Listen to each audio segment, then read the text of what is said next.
Thanks for your service, my sister texted, attached to a photo of her new restaurant sign, paid for with the Lakehouse my grandmother left me.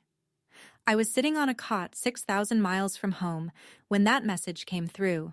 My grandmother, her name was Margaret, but everyone called her Maggie May, had been dead 4 months. The lake house she left me in her will, the one on Lake Meredith where I learned to swim, where I cried the night before I shipped out, was gone. Sold. My parents forged my signature on the paperwork while I was deployed overseas. Every dollar of that $450,000 sale went straight into my sister's brand new restaurant. I stared at my phone in the dark. The blue glow lit up the ceiling of a temporary barracks I shared with 3 other officers. My sister's face smiled back at me from the photo. Behind her, a wooden sign read, Maggie May's Table. She named it after our grandmother. She used the money our grandmother left me. And she sent me a smiley face. I didn't respond to that message. Not that night. Not the next week. Not for 3 months. My family thought my silence meant I'd accepted it. They thought 6,000 miles of distance and the weight of a deployment had made me too tired to fight back. They thought I'd come home, sit down at the dinner table, and swallow it the way I'd swallowed everything else. They were wrong. When I finally flew home, I didn't drive to my parents' house. I didn't call. I walked into a courtroom with a folder full of evidence my father never saw coming, and what the judge said that afternoon made him collapse into his chair in front of everyone. Before I go on, please take a moment to like and subscribe, but only if you genuinely connect with this story. Drop a comment with where you're watching from and your local time. I always love hearing from you. My name is Helena Wolf. I'm 28 years old. I'm a captain in the United States Army, and this is the story of how my own family robbed me while I was serving my country, and what happened when I came home. Now, let me take you back 18 months, to the night I got the call that my grandmother had passed. Growing up in the Wolf house, you learn the hierarchy fast. My father, Richard Wolf, sat at the head of every table, literal and figurative. He'd spent 26 years managing a branch of First Union Bank before retiring early. He kept the household budget on a spreadsheet. He approved purchases over $50. When he talked, you didn't interrupt. When he decided, you didn't question. My mother, Diane, held the second chair. She hadn't worked outside the home since 1994. Her job was keeping peace, which meant keeping us in line with whatever Dad wanted. Her favorite phrase, "Your father knows best." Then there was Vivian, my older sister, 3 years ahead of me. She'd bounced between 4 jobs by 25, but it didn't matter. Dad covered her rent. Mom defended her choices. Vivian was the golden child, pretty, agreeable, close to home. The daughter who stayed. I was the other one. I was the one who joined ROTC in college. The one who told my father at Thanksgiving dinner, junior year, that I'd accepted a commission in the Army. He set his fork down and looked at me like I'd slapped him. "You'll regret this," he said in front of everyone. "The military doesn't care about you, Helena." My mother pressed her napkin to her mouth. Vivian studied her plate. Nobody said a word. Only one person drove me to the airport the day I shipped out to Officer Basic. My grandmother, Margaret Wolf. 74 years old, 5'2", hands steady on the wheel of her old Buick. She hugged me at the curb and said something I carried through every deployment, every long night, every moment I doubted myself. "This house will always be here for you, Helena, and so will I." I didn't know that was the last summer I'd see that house with my name still on it. I was 14 weeks into a logistics deployment in the Middle East when I found out she was gone. Not a phone call, an email. From my mother. "Your grandmother passed Tuesday. Funeral is Saturday. We understand you can't make it." 4 sentences. That was it.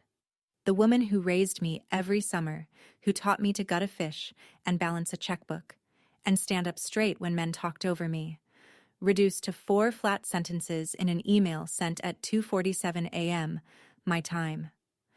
I went to my commanding officer that same morning. Emergency leave was approved within hours. I called home to tell them I was catching a flight from Kuwait. My mother answered on the 3rd ring. Helena, honey, everything's already planned. The flowers are ordered. There's really no point in disrupting.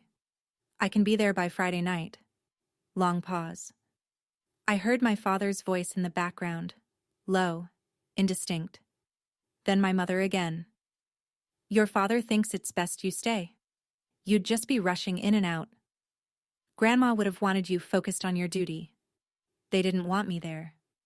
I sat on the edge of my cot for a long time after that call. Then, at 3 a.m. local time, I watched my grandmother's funeral on a live stream. The camera was propped on someone's lap. It shook. Vivian stood at the podium. She dabbed her eyes with a tissue and read from a piece of paper. Grandma loved all of us equally, she said. She would want us to stay together, to take care of each other. I turned off my phone. I lay in the dark and listened to the hum of the air unit bolted to the wall. 200 people had been at that service.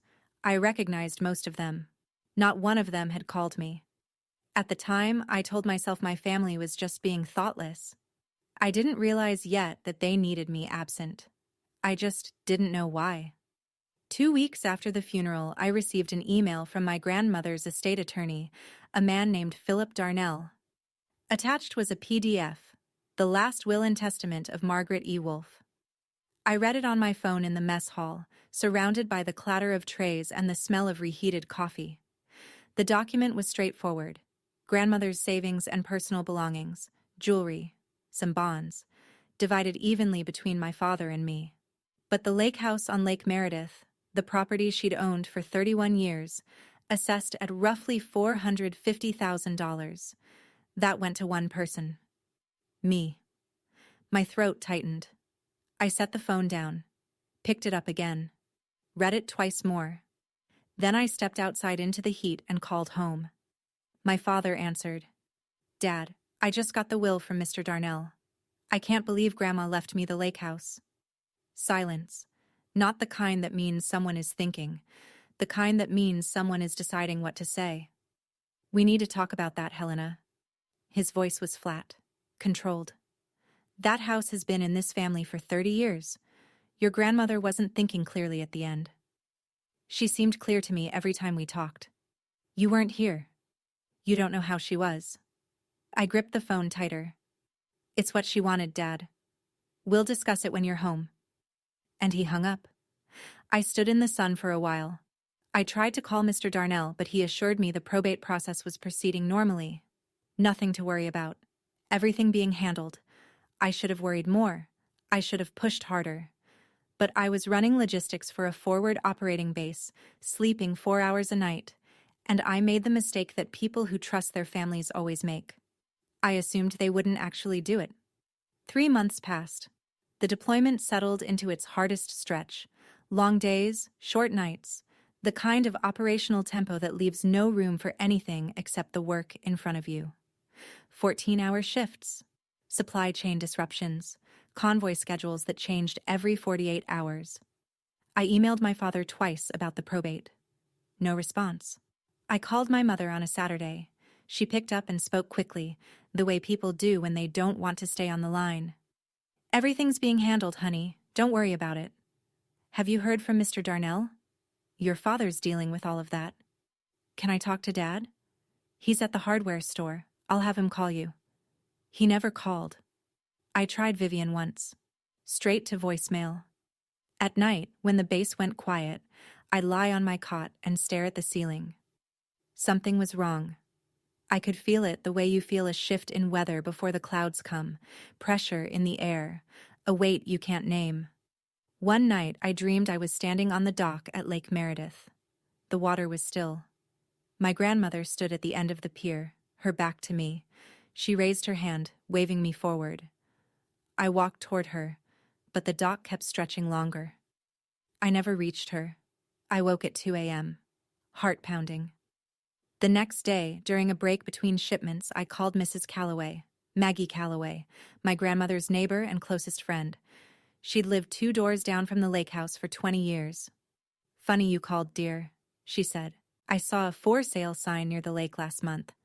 Couldn't tell which property from the road. I stopped breathing. Might be the Hendersons finally listing, she added, but I wasn't sure. I told her it was probably nothing. I thanked her. I hung up. But my stomach already knew what my mind refused to accept. It took me 40 minutes to find the county assessor's website. My hands were shaking so badly I mistyped the property address twice. I was sitting on the floor of the communications tent, laptop balanced on my knees, the overhead lights buzzing. It was past midnight. I'd waited until no one else was around. The page loaded. Property address: 1140 Lakeshore Drive, Lake Meredith. Owner of record, transferred. Sale date, March 14th. Seller, Helena Wolf, via power of attorney, represented by Richard H. Wolf. Sale price, $450,000. I read it 3 times. Helena Wolf. My name. My signature. On a document I'd never seen, for a sale I'd never authorized. On a date when I was standing in a warehouse outside Kuwait City counting pallets of engine parts. I sat on that floor for a long time. The screen blurred. I wiped my eyes with the back of my hand and read it again. Then I called my father. He answered on the second ring. Casual. Helena, good to hear from you. Did you sell the Lakehouse? 5 seconds of silence. I counted. It was the right thing to do, Helena. His voice didn't waver, not even a little. Your sister needed the capital. The restaurant is an investment for the whole family. You'll understand when you get home. You forged my name. I made a decision for this family. That's what fathers do. I hung up. I didn't cry. I didn't throw the laptop. I sat there on the floor of that tent with the buzzing lights above me, and something inside me changed shape. It didn't break. It hardened. That was the moment I stopped being his daughter. Not legally. Not yet. But in every way that mattered. The woman who would have begged, who would have argued, who would have called crying. She was gone. What replaced her was a plaintiff. 2 days later, my phone vibrated during a briefing. I glanced at the screen under the table. Vivian. A photo. A storefront with a wooden sign. Hand-painted script. Gold on dark green. Maggie May's table. Below the sign, Vivian stood in a chef's apron, arms wide, grinning. Behind her, through the glass door, I could see pendant lights and white tablecloths. Under the photo, one line. Thanks for your service. Grandma would have loved this. I stared at that message for a very long time. She named the restaurant after our grandmother. The grandmother whose Lakehouse funded every square foot of it. The grandmother whose will, the legal, witnessed, notarized document that said this house belongs to Helena, meant nothing to any of them. And my sister sent me a smiley face. I left the briefing early, walked back to my quarters, sat on the edge of my cot, opened my laptop. I typed an email to Major Daniel Crow. He was a JAG officer stationed at the same base, Judge Advocate General's Corps, military lawyer. I'd met him during a pre-deployment brief 6 months earlier. He'd given a lecture on service member protections. I remembered thinking at the time that I'd never need anything like that. Subject line: I need legal advice. It's personal.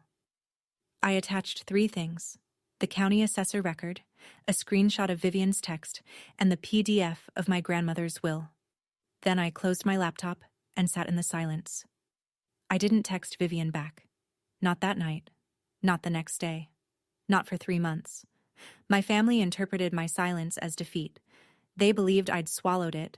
They believed the distance and the deployment and the exhaustion had done what they always expected it to do: make me disappear. But I wasn't silent. I was building a case. Major Crow didn't do emotion. He did procedure. We met in his office the next evening, a plywood-walled room with a folding table, 2 chairs, and a stack of binders taller than the desk lamp. He'd already reviewed my email. Were you stateside on the date of the sale? No. Did you sign a power of attorney? No. Did you authorize anyone, verbally, in writing, by any means, to act on your behalf regarding that property? No. He wrote something on a yellow legal pad. Didn't look up. Then what we're looking at is forgery, and depending on jurisdiction, possibly wire fraud if funds were transferred electronically. He paused. And there's something else working in your favor. He set down his pen. You were on active duty under federal orders. The Service Members Civil Relief Act gives courts broad discretion when a service member's rights are compromised during deployment. It won't be the basis of your civil claim. The forgery does that on its own. But it tells the court exactly who your father chose to victimize, someone who couldn't fight back because she was serving her country. Judges notice that. The room felt very still. Can I handle this quietly? I asked. Within the family? Crow looked at me. He had the kind of face that didn't move much. Level eyes, flat expression. Like a poker player who'd long ago stopped pretending he was playing a game. Helena. First time he'd used my first name. They forged your signature on a legal document and sold your property. This isn't a family disagreement. This is a crime. First step is a police report, Crow said. You'll file that stateside. It creates a formal record. From there, you want a civilian attorney for the civil side, and the DA can decide on the criminal side. The two tracks run parallel. I sat with that for a moment. The air conditioner rattled in the wall. What do I need to do? Document everything. Every text, every email, every phone record. Don't contact your family again. Anything you say can complicate things. And when you're stateside, we'll connect you with a civilian attorney who specializes in real estate fraud. I nodded. That night, I started a folder on my laptop. I labeled it Meredith. Over the next 3 months, it grew thick. The silence drove them crazy. 3 weeks in, my mother started calling. I let every call ring through. The voicemails stacked up like geological layers, each one revealing more pressure, more desperation, more guilt. Week 1. Helena, honey, why aren't you picking up? I'm getting worried. Week 2. Your father is hurt that you're ignoring us. We're your parents. Week 3. Is this about the house? We did what was best for the family. You're being selfish. She texted too. Long threads that ping-ponged between worry and accusation. I can't sleep. Are you safe? Followed 12 hours later by, I didn't raise you to be this petty. Vivian added her own pressure. A photo of the restaurant interior, freshly decorated, candles lit on every table. Wish you could see this in person. Mom's been crying because of you. Because of me. My father sent exactly one message. It arrived at 6:14 a.m. My time, which meant he'd typed it late at night, possibly after a drink. No greeting, no sign-off. When you're ready to act like an adult, call me. I read every word they sent. I screenshot every message. I saved every voicemail. I forwarded everything to a dedicated email address that Major Crow helped me set up. Each item was logged with a date, time, and sender. At night, while the base slept, I sat on my cot with my laptop and built a timeline. The date my grandmother died. The date of the funeral. The date the power of attorney was notarized. The date the house was sold. The date the funds were transferred. The date of Vivian's text. Each date I cross-referenced with my deployment orders, which placed me firmly on the other side of the world. Every message they sent, every voicemail dripping with guilt and accusation, they were building my case for me, and they had no idea. Major Crow connected me with a civilian attorney named Rebecca Holt. She practiced out of Raleigh, specialized in real estate fraud, and had a reputation for being thorough in the way a surgeon is thorough, precise, unhurried, and unsentimental. Our first video call happened at 11 at night my time. Rebecca's office was bright behind her. She'd already pulled the public records. Walk me through the family dynamic, she said. No small talk. I gave her the short version. She listened without interrupting, then turned her screen to show me a document. This is the power of attorney your father filed with the county.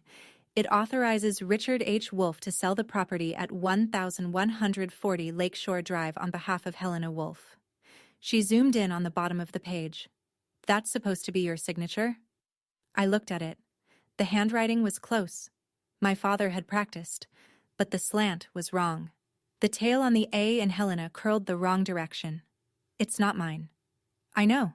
She scrolled down. The notary who certified this is a man named Greg Parson.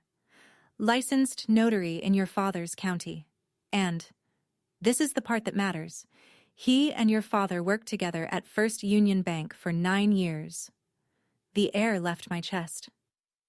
Standard procedure, Rebecca continued, requires the signer to appear in person before the notary, or, at minimum, verified identity through a remote process. Neither happened here. Your father walked in with a forged document, and his old colleague stamped it. What's the penalty for that? Forgery of a deed or similar instrument is a Class H felony in North Carolina. That carries 4 to 25 months in prison. And a permanent criminal record. She paused. For your father? The notary could face his own charges, and he'll almost certainly lose his commission. I said nothing for a long time. That's my father. Rebecca's voice softened, just slightly. I know, but he made that choice when he signed your name. She told me one more thing before we hung up. Helena, the restaurant your sister opened? If it was funded with proceeds from a fraudulent sale, every dollar is traceable. Every single one. Rebecca moved quickly. Within a week, she had the forged power of attorney sent to a forensic document examiner, a woman named Dr. Linda Pace, board certified, with 20 years of courtroom experience. I provided comparison samples, my real signature from military records, tax filings, my officer commission paperwork. All on file, all verifiable, none anywhere my father could have accessed. While Dr. Pace did her work, I made another call. Maggie Calloway picked up on the first ring, like she'd been waiting. I need to ask you something, I said, about my grandmother's state of mind when she made her will. Sharp as a tack, Maggie said immediately. Your grandmother balanced her own checkbook until 3 weeks before she passed. She drove herself to the attorney's office to sign that will. I know because I went with her. My chest tightened. You were there? Sat in the waiting room. She came out and said, "It's done. Helena gets the house." And then she told me something I never forgot. I held my breath. She said, "Richard will try to take it. That's why I'm putting it only in Helena's name, not the family." Helena. I pressed my hand over my mouth. My grandmother knew. She saw it coming. She knew her own son well enough to predict exactly what he would do, and she'd tried to protect me the only way she could. If you ever need me to say that in front of a judge, Maggie added, her voice steady, I will. I promised your grandmother I'd look out for you. And I don't break promises, sweetheart. I thanked her. I tried to keep my voice even. I mostly succeeded. After we hung up, I sat alone in my quarters for a long time. My grandmother had known. She'd known. And she'd built what walls she could around me. It wasn't enough to stop my father, but it was enough to prove, if it ever came to that she'd intended every word of that will. Meanwhile, my sister was building a monument to her own guilt and posting it online for everyone to see. Vivian launched an Instagram page for the restaurant. Professional photos, warm lighting, carefully styled plates. She wrote long captions about family and legacy. One post got over 200 likes. The caption read, "This restaurant is my grandmother's legacy. Our whole family came together to make this happen. Grandma always said food brings people together. This is for you, Grandma." Our whole family. I read that line sitting on my cot at 1 a.m., and something cold moved through me. I wasn't part of our whole family. I was deployed. I wasn't consulted. I wasn't asked. My name was forged on a legal document so my sister could hang Edison bulbs and buy a commercial oven. But Vivian didn't see it that way. To her, this was a feel-good story. Granddaughter honors grandmother's memory through food. Beautiful, shareable, likable. The comments poured in. So beautiful. Your grandma would be so proud. My mother had commented too. So proud of you, sweetheart. Nobody asked where the money came from. I screenshot the post, the caption, the comments, the date stamp, the engagement metrics. I sent it to Rebecca. Her reply came within the hour. This is public evidence that she's spending the fraudulent proceeds and constructing a false narrative. She's using the word family to imply collective consent. Keep documenting everything she posts. So I did. Every photo, every caption, every comment. I saved them all in the folder labeled Meredith. My sister was telling the world a beautiful story about our grandmother. She just didn't realize that every word of it was building a case she couldn't take back. The money wasn't the worst part. I found out the worst part on a Tuesday, during a routine email exchange with Maggie Calloway. She'd been sending me small memories, stories about my grandmother, recipes she'd found in Grandma's kitchen, photos from holidays I'd missed.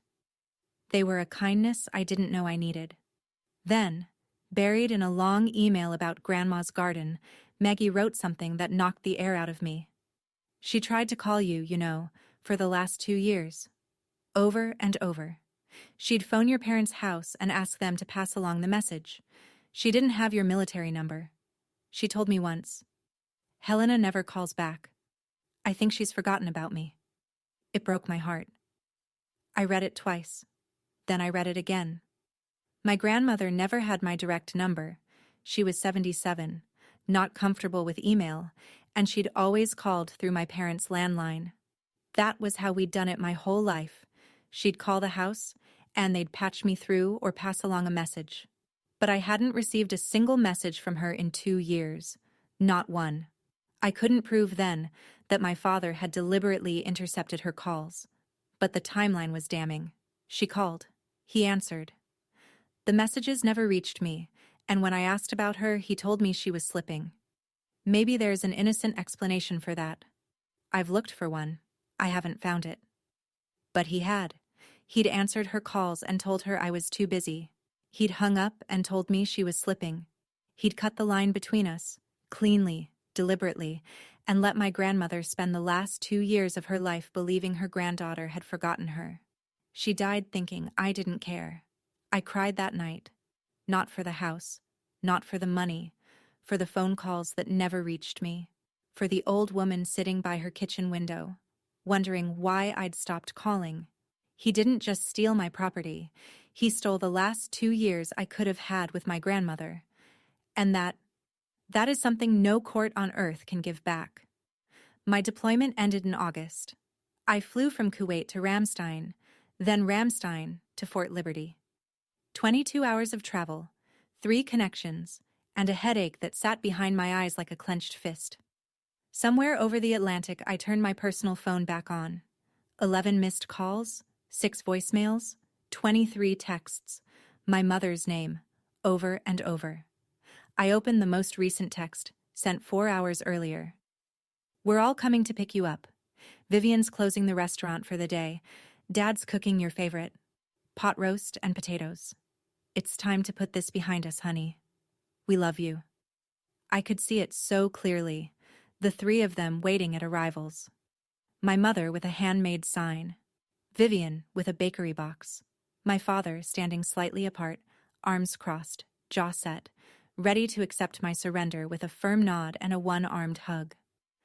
They wanted to wrap me in a homecoming before I could think straight. Smother the anger with sentimentality. Put me at the dinner table, pass the potatoes, and say, "We're family," enough times until it felt true. I'd seen this play before. Every holiday, every argument, every time one of us stepped out of line, the Wolf family reset button. Sit down, eat, pretend it didn't happen. Not this time. I called my mother, kept my voice level. "Don't come to the airport. I need a few days to settle in." "Helena, please. Your father is trying. I'll call when I'm ready." I hung up. Then I dialed Rebecca Holt. "I land Thursday. When can we file?" Rebecca paused. "The complaint is drafted and ready. But Helena, there's something you should know first." Her voice shifted. "The notary, Greg Parson. He's agreed to cooperate." I closed my eyes.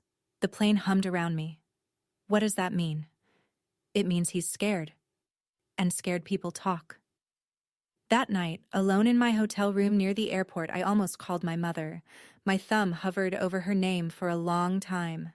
Some part of me, the part that still remembered birthday cakes and braided hair and being carried to bed, wanted to hear her say she was sorry. Wanted to hear her say it was a mistake. that they'd fix it, that I could come home and it would be like before. I put the phone down. Because before was a lie too. I just hadn't seen it yet. I landed Thursday afternoon. By 5 o'clock, I was standing in my apartment near Fort Liberty, a one-bedroom I'd rented before deployment, barely lived in, still smelling like cardboard and cleaning product. I dropped my duffel by the door, locked the deadbolt, and stood in the silence for a moment. Then I heard voices. I turned the corner into the living room and stopped. My father sat on my couch, legs crossed, one arm stretched along the back. My mother stood in the kitchen, unpacking grocery bags. Vivian leaned against the counter, scrolling her phone. They all looked up at the same time. "Welcome home, soldier." My father smiled. It didn't reach his eyes. Vivian held up a white box. "I brought something from the restaurant. You have to try it." My mother rushed toward me, arms open, tears already falling. "We missed you so much, honey." I didn't move. I looked past them to the kitchen counter, where my spare key sat next to a bag of lemons. "How did you get in?" "I used the emergency key," my mother said, still reaching for me. "You gave it to me before you deployed, remember? In case something happened." I remembered. In case of emergency. In case the pipes burst. In case I died overseas and someone needed to collect my things. Not for this. "I asked you not to come." The room shifted. Vivian lowered the box. My mother dropped her arms. My father uncrossed his legs. "You're our daughter. We don't need an invitation." "You used a key I gave Mom for emergencies." I kept my voice flat. "This isn't an emergency. This is a boundary. Please leave." Nobody moved. The refrigerator hummed. Vivian tried to laugh. "Helena, come on. It's just dinner." "Please leave," I said again, and opened the front door. My father didn't move. He looked at the open door, then back at me, and sat down again. "You want to throw your family away over a house? This isn't about a house, Dad. Your grandmother would be ashamed of you. Don't speak for her. I am her son. And I am the person she chose to leave it to." His jaw tightened.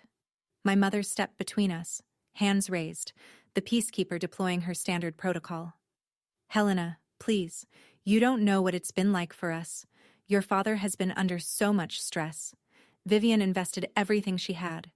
If you take this further, you'll destroy your sister's business, your father's reputation, this whole family. You destroyed my trust when you forged my name." The word hung in the room. Forged. My mother flinched. Vivian set the bakery box on the counter. When she spoke, her voice was harder than I expected. "Oh, come on, Helena. You were gone. You're always gone. You didn't even come to Grandma's funeral." She spread her hands. "What were we supposed to do? Let a $450,000 house just sit there?" I looked at my sister, looked at her carefully. "I wasn't at the funeral because Dad told me not to come." Vivian blinked. My mother looked at the floor. My father stood up. He walked toward the door slowly, like he was doing me a favor by leaving. At the threshold, he stopped. Close enough that I could smell his aftershave. "If you do what I think you're about to do," he said quietly, "you won't have a family to come back to." I met his eyes. "I haven't had one in a long time." He walked out. My mother followed, crying. Vivian picked up her box and left without looking at me. I closed the door. Locked it. Called a locksmith. Then I called Rebecca. "File everything." Rebecca filed on Monday. The complaint named Richard H. Wolfe and Vivian R. Wolfe as defendants.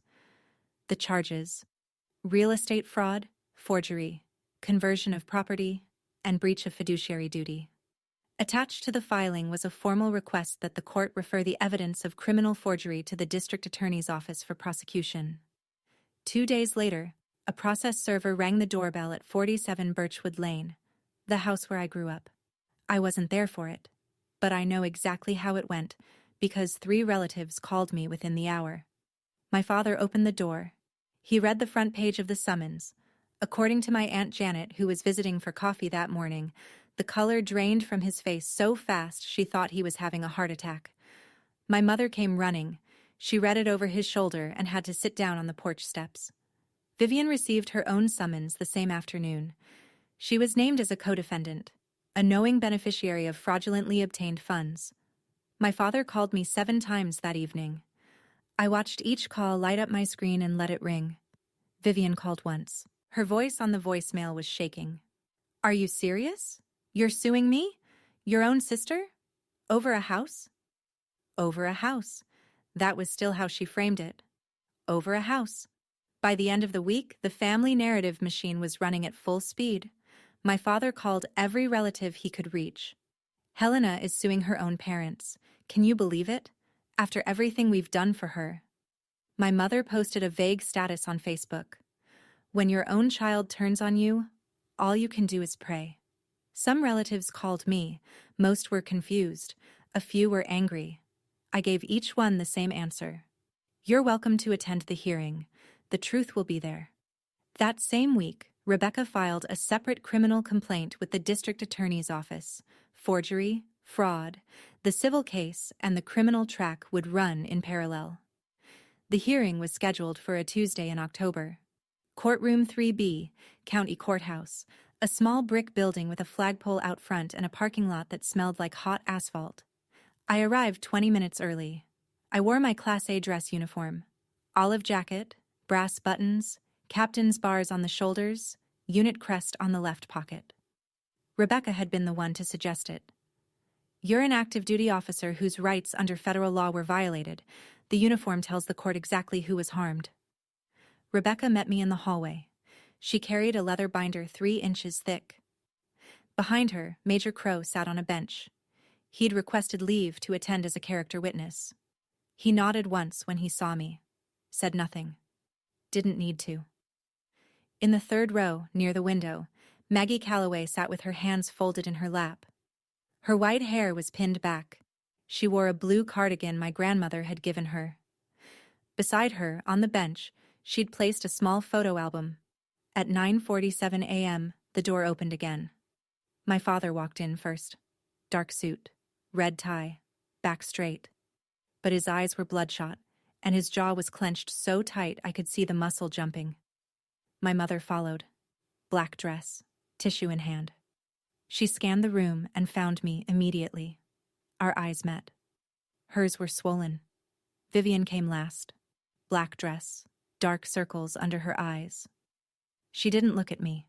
Their attorney, a man named Gerald Pratt, competent enough for small-town real estate closings, but clearly out of his depth in a fraud case with forensic evidence and federal overtones, directed them to the far table.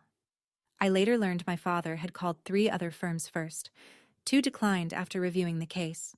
The 3rd quoted a retainer he couldn't afford. My father looked at me across the aisle, looked at the uniform. Something moved in his expression. Surprise? Maybe. Or recognition. The daughter he'd dismissed had come back dressed in exactly the thing he'd told her she'd regret. I held his gaze for 2 seconds. Then I turned to face the bench. The judge entered. We all rose. Judge Patricia Whitmore was in her late 50s, with reading glasses on a chain and a voice that carried without effort.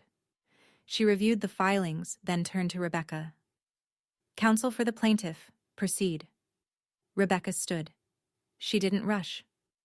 "Your Honor, the plaintiff, Captain Helena Wolfe, is the sole named beneficiary of real property located at 1140 Lakeshore Drive, Lake Meredith, per the last will and testament of Margaret E. Wolfe, deceased."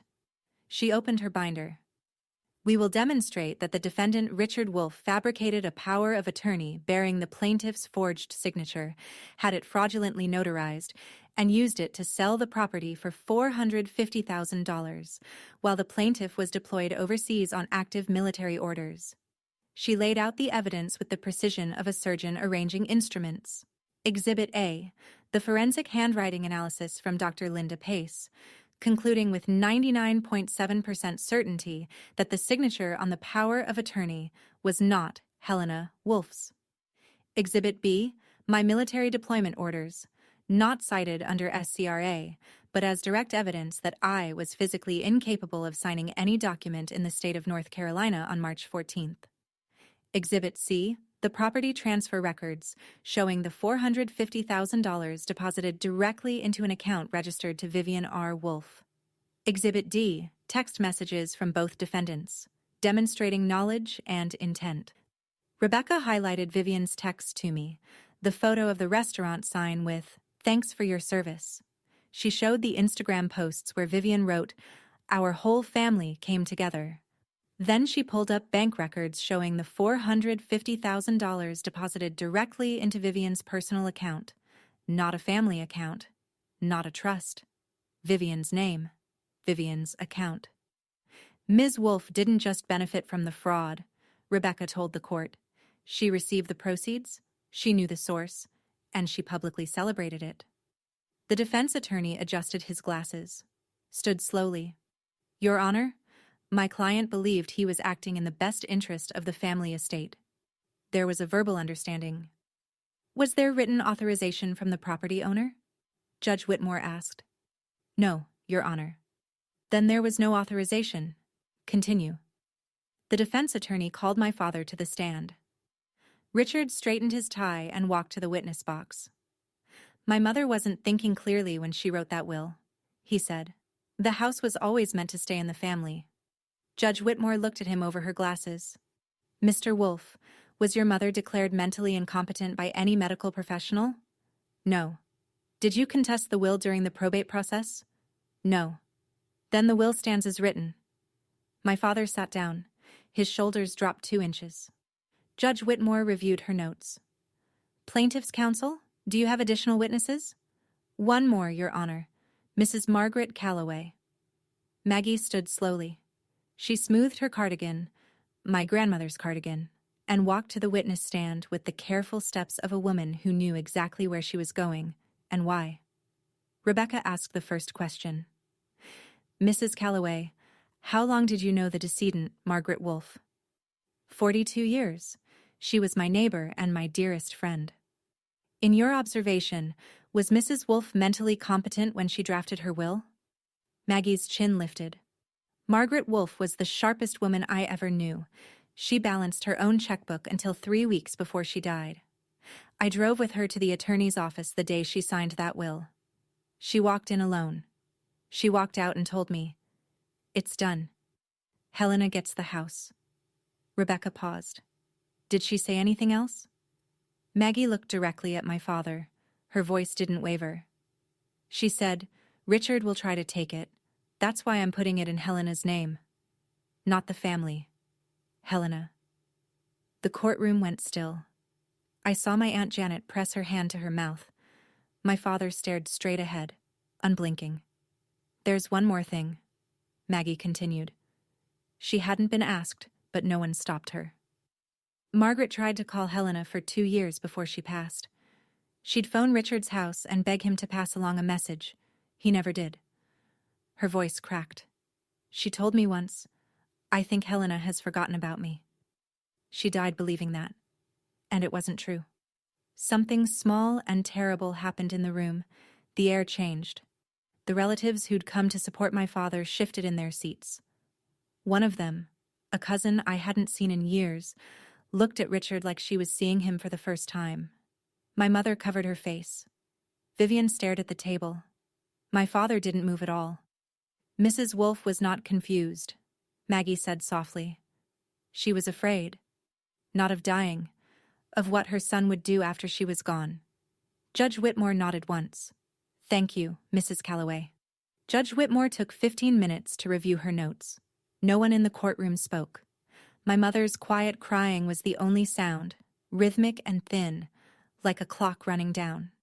The judge removed her glasses, set them on the bench, looked at my father. "The court finds clear and convincing evidence that Richard H. Wolf fabricated a power of attorney bearing the forged signature of Helena Wolf, had it fraudulently notarized by a licensed notary with whom he had a prior professional relationship, and used that document to sell real property belonging to the plaintiff, while the plaintiff was deployed overseas in active military service." She paused. "Let the words settle. This court is deeply troubled that the defendant chose to exploit a window of time when the plaintiff, an active duty service member deployed overseas, was physically unable to monitor or protect her own property. While the core of this case is forgery and fraud under state law, the court notes that targeting someone who is serving this country adds a particularly troubling dimension to the defendant's conduct. She turned to the documents in front of her. The court orders the following. First, the court finds the power of attorney fraudulent and the resulting property sale to be the product of forgery. Given that the property has since been conveyed to a bona fide purchaser with no knowledge of the fraud, the court will not unwind that transaction. Instead, the defendants shall bear full financial responsibility. As the property has been transferred to a bona fide purchaser who acted in good faith, the defendants shall pay full restitution of $450,000 to the plaintiff. Second, additional damages in the amount of $85,000, covering loss of property use, legal costs, and compensatory damages. Third, the court has been made aware that the plaintiff has separately filed a criminal complaint with the district attorney's office. Given the evidence presented today, this court will forward its findings to the DA to assist in that investigation. Forgery of a legal instrument is a Class H felony under North Carolina General Statute 14-122. She looked at my father one final time. Mr. Wolf, the law does not bend for good intentions, and what you did shows no good intentions at all. Richard sat very still. His attorney leaned over to whisper something. Richard didn't respond. His hands, which had been folded on the table, slowly opened. His head dropped forward. Then his whole body sagged. Shoulders, spine, everything. And he slumped into his chair like someone had cut the strings holding him up. Diane cried out, "Richard!" Vivian jumped to her feet. The bailiff stepped forward. But my father wasn't having a medical emergency. He was having something worse. He was a man who'd controlled everything his entire life. His bank, his wife, his daughters, his mother's legacy. And in one afternoon, in front of his family and a room full of witnesses, he'd lost it all. The courtroom emptied slowly. My father was helped to his feet by his attorney and the bailiff. He walked out without looking at anyone, one hand on the wall for balance. He moved like a man 20 years older than he'd been that morning. I was gathering my things when my mother appeared in the hallway. She'd stopped crying. Her face was tight, blotched, furious. "Are you happy now?" She blocked my path. "You've destroyed your father." I looked at her. The woman who'd taken my emergency key and used it to ambush me. The woman who'd watched her husband forge my name and said nothing. The woman who'd posted on Facebook about her ungrateful child while I was building a legal case 6,000 miles away. "He destroyed himself, Mom. I just brought evidence." She opened her mouth, then closed it. She stepped aside. Down the hallway, Vivian stood alone. Her attorney had already left. She was gripping the strap of her purse with both hands, knuckles white. "The restaurant," she whispered. "My restaurant." Rebecca stepped forward, professional and even. "Ms. Wolf, I'd suggest you speak with your attorney about restitution options." I walked past them both.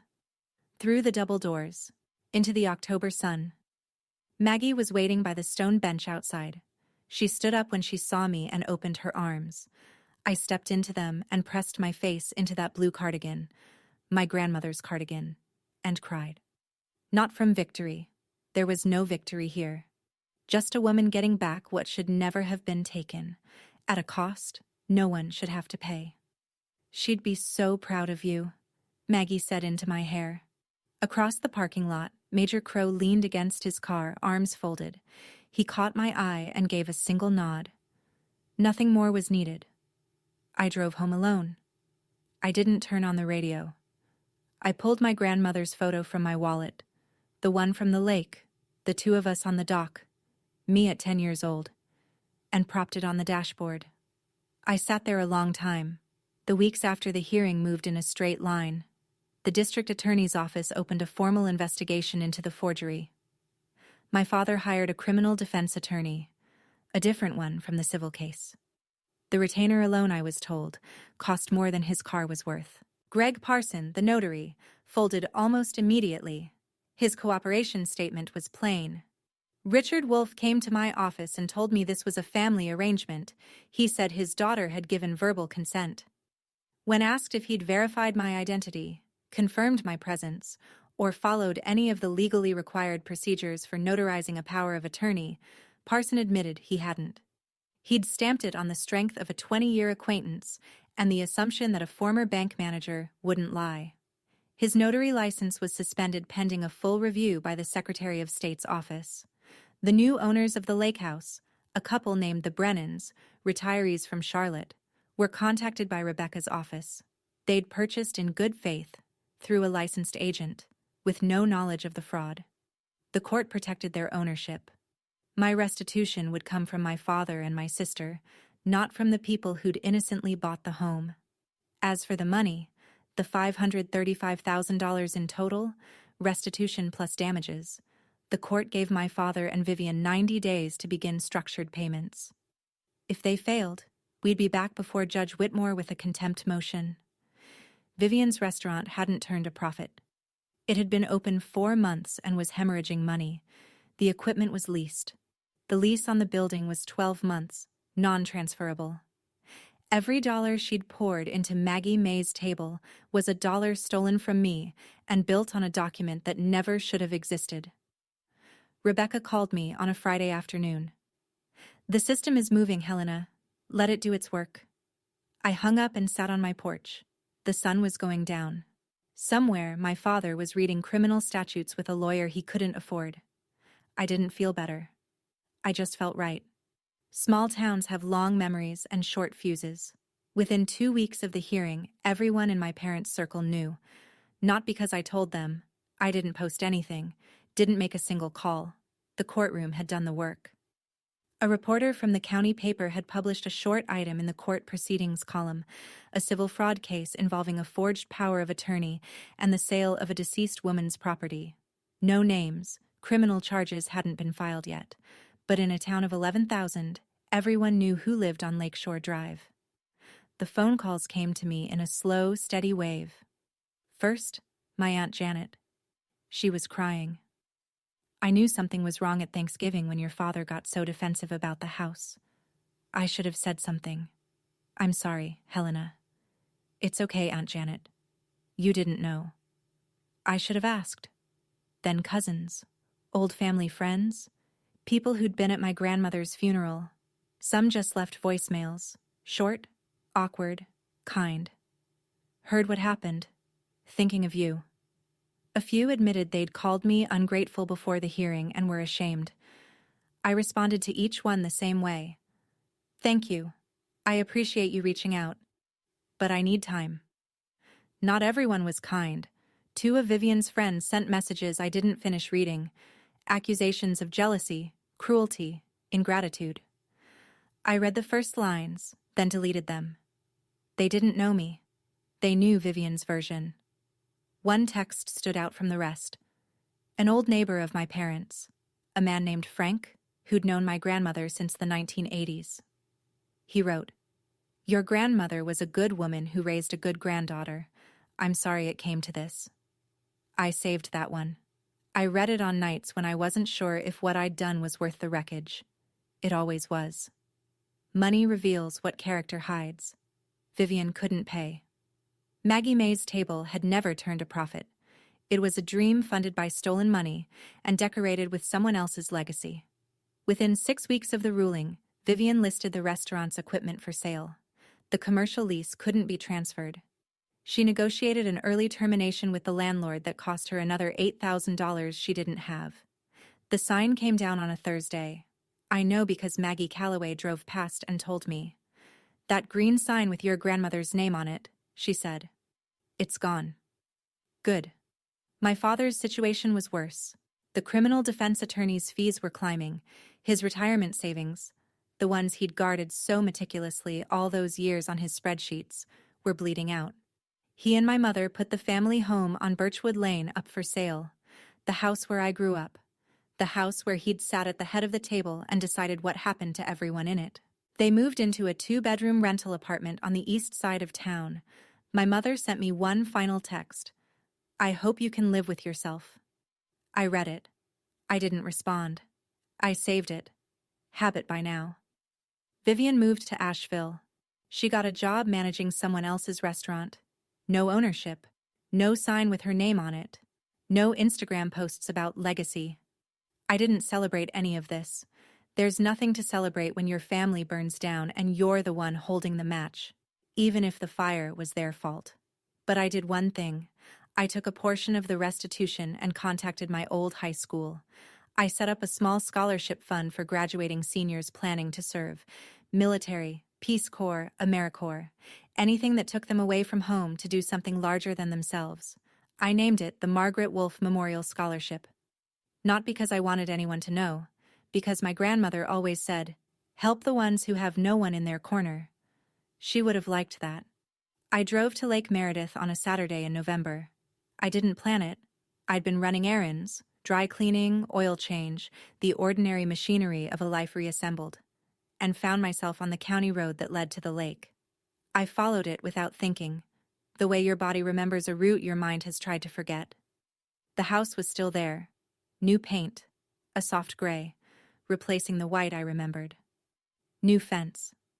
The porch railing had been replaced, and the old wooden swing was gone. In the front yard, the new owners had planted sunflowers, tall and heavy-headed, leaning toward the road. I pulled over and turned off the engine. The dock was visible through the side yard. Same shape, same weathered wood. The water behind it was flat and silver, catching the November light. I remembered the summer I was 12. My grandmother sitting on the end of that dock, bare feet in the water, a paperback in her lap. I'd asked her why she liked the lake so much. "Because water always finds its way, Helena." She hadn't looked up from her book. You can dam it. You can divert it. But it always finds the path forward. I sat in my car and looked at the sunflowers. They hadn't been there when it was ours. Nothing about the property was mine anymore. Not the gray paint, not the new fence, not the dock. But the memory of her sitting there, feet in the water, telling me to keep moving. That was mine. No forged signature could touch it. No courtroom could award it to someone else. I started the engine, pulled back onto the road. The radio came on. Some country song I didn't know, steel guitar and a woman's voice singing about going home. I rolled down the window and let the lake air fill the car. The house wasn't mine anymore. But what it taught me, that no one gets to take what's yours just because they're louder or closer or more willing to lie, that was mine forever. 6 months passed. I stayed at Fort Liberty. I was promoted to a new logistics position, one I'd put in for before deployment and forgotten about in the chaos. The Army doesn't care about your family drama. It cares about performance. I showed up every day, ran my section, and let the work steady me. I rented a small place near Jordan Lake. Not much. 1 bedroom, a screened porch, a dock shared with 2 other units. On Saturday mornings, I sat on that dock with coffee and watched the herons work the shallows. It wasn't Lake Meredith. It wasn't my grandmother's house, but it had water and quiet and the sound of nothing going wrong. I didn't contact my parents. My mother mailed me 2 handwritten letters. I recognized her looping script on the envelopes. I opened them, read them. They were full of hurt and accusation and, in the second one, a thin thread of something that might have been regret. I put them in a drawer.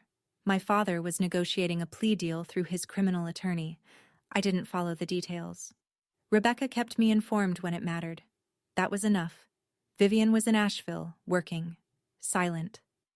The person I spoke to most was Maggie Calloway. She called every Sunday afternoon. We talked about small things.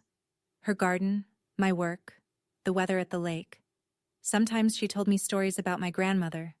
Sometimes she just listened. "I'm not trying to replace Margaret," she told me once. "I know. But I'm here, as long as you need." I also joined a veteran support group that met Wednesday evenings at the community center near base. I didn't share my story for the first month, but when I did, briefly, without self-pity, several people in the circle nodded. They'd lost things too. Different things. But the shape of the loss was familiar. One woman said afterward, "You didn't lose your family in combat." She looked at me. "You lost them at a notary's desk." I never forgot that. The letter arrived through Maggie. Vivian had mailed it to Maggie's address. She didn't have my new one. 2 handwritten pages, front and back, in Vivian's tight, slanted script. Maggie called before forwarding it. I didn't read it, but I wanted you to know it was coming. I opened it that evening on the screened porch, with the last light coming through the trees. Vivian wrote the way she talked, direct, a little unpolished. No flourish. She didn't start with an apology. She started with a confession. I knew the money came from the house. I knew Dad forged your signature. I told myself it didn't matter because you were gone and the army takes care of you anyway. But that's a lie I told myself so I wouldn't feel guilty. The truth is, I didn't want to feel guilty. So I made it your problem instead of mine. She wrote about the restaurant, about how it failed not because of the lawsuit, but because she'd never had a real plan. About how she'd used Grandma's name as a brand without earning it. She didn't ask me to forgive her. That surprised me. You don't owe me anything, she wrote at the end. I just needed you to know that I know what I did. And I know it was wrong. I read the letter twice, sat with it for a while, listened to the frogs down by the water. I didn't know if she meant it. Maybe she did. Maybe it was another performance. But I realized it didn't matter. Not right now. My healing wasn't dependent on her sincerity. My peace wasn't a door she could open or close. I wrote back. Short. 1 paragraph. I read your letter. Thank you for writing it. I'm not ready for more than that. Take care of yourself, Vivian. I sealed it, stamped it, drove it to the post office the next morning. It wasn't an open door, but it wasn't a wall either. It was a boundary. And boundaries, I'd learned, don't have to be angry to be real. So that's my story. I'm not telling it because I want sympathy. I'm not telling it because I want you to hate my family.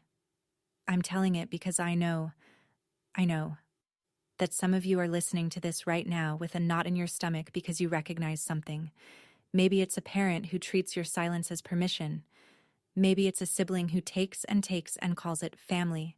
Maybe it's the way someone you love made a decision about your life, your money, your property, your time. And when you pushed back, they said you were the problem. If that's you, I want to say something. You are not ungrateful for protecting yourself. You are not selfish for saying no, and you are not alone. My grandmother taught me that water always finds its way. I lost her lake house. I lost the family. Or what I thought was a family. But I found my own path. It runs through a small apartment near Jordan Lake, through a courtroom where I stood in my uniform and told the truth, through a Sunday phone call with an old woman in a blue cardigan who promised my grandmother she'd look out for me. Setting a boundary isn't punishment, it's self-respect with a return address. I don't know what happens next with my father, with Vivian, with my mother. Maybe one day we'll sit in the same room again. Maybe we won't. But I know this. Whatever happens, it'll happen on terms I've chosen. Not terms that were forged in my name while I was 6,000 miles away, serving a country that at least had the decency to put its agreements in writing. If you've ever set a boundary, or if you're working up the courage to set one, tell me about it in the comments. I read every single one. Thank you for listening. Thank you for staying to the end. If this story stayed with you, I have one question. Which moment hit the hardest? The judge's ruling, or Helena standing at the lake one last time? Drop your answer below. And if you want more stories about people who chose courage over comfort, family drama that ends with justice, and boundaries that changed everything, check the description for more. I'll see you in the next one. Thank you for being here.